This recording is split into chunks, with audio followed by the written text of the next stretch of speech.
Hi friends, ఈరోజైతే నేను మీకు ఎంతో టేస్ట్గా ఉండే పాలకూర పప్పు ఏ విధంగా చేసుకోవాలో చూపిస్తున్నాను. వచ్చండి. దీనికోసం అయితే హాఫ్ అన్ అవర్ పాటు నానబెట్టిన కందిపప్పుని ఒక కుక్కర్లో తీసుకోవాలి. దీంట్లో చిటికెడు పసుపు, కొంచెం ఆయిల్, అలాగే ఒక గ్లాస్ వాటర్ పోసి 3 విజిల్స్ వచ్చే వరకు ఉడికించుకోవాలి.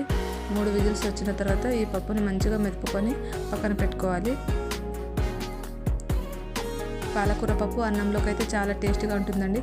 ఇప్పుడు గ్యాస్ స్టవ్ ఆన్ చేసుకొని ఒక కడాయి ఉంచుకొని దీంట్లోనే 2 స్పూన్స్ ఆయిల్ని యాడ్ చేసుకోవాలి.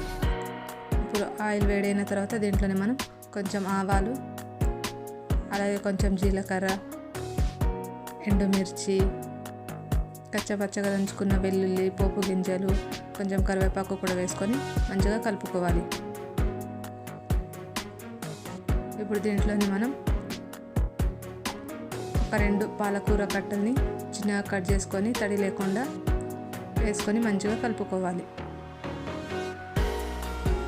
మొత్తం నీట్గా కలిపేసుకున్న తర్వాత ఒక 5 మినిట్స్ పాటు మూత పెట్టి ఉంచుకోవాలి.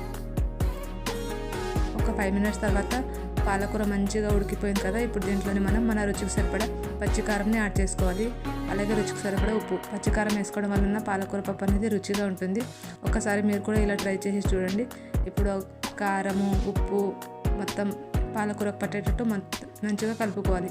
ఇలా కలుపుకున్న తర్వాత దీంట్లోనే మనం ముందుగా ఉడికించి పెట్టుకున్న పప్పును కూడా యాడ్ చేసుకొని మంచిగా కలుపుకోవాలి. ఇలా మొత్తం కలిపేసుకున్న తర్వాత కొంచెం దీంట్లోనే మనం చింతపండు రసంని కూడా యాడ్ చేసుకోవాలి. చింతపండు రసం వేసుకోవడం వలన పప్పుకు చాలా రుచి వస్తుంది.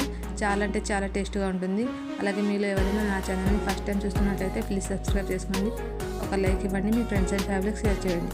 ఇప్పుడు ఒక 5 మినిట్స్ పాటు మూత పెట్టి మంచిగా ఉడికించుకోవాలి. 5 మినిట్స్ తర్వాత ఇంకొకసారి మొత్తం కలుపుకుంటే ఎంతో టేస్ట్గా ఉండే పాలకూర పప్పు అనేది రెడీ అయిపోతుంది. Thanks for watching my channel.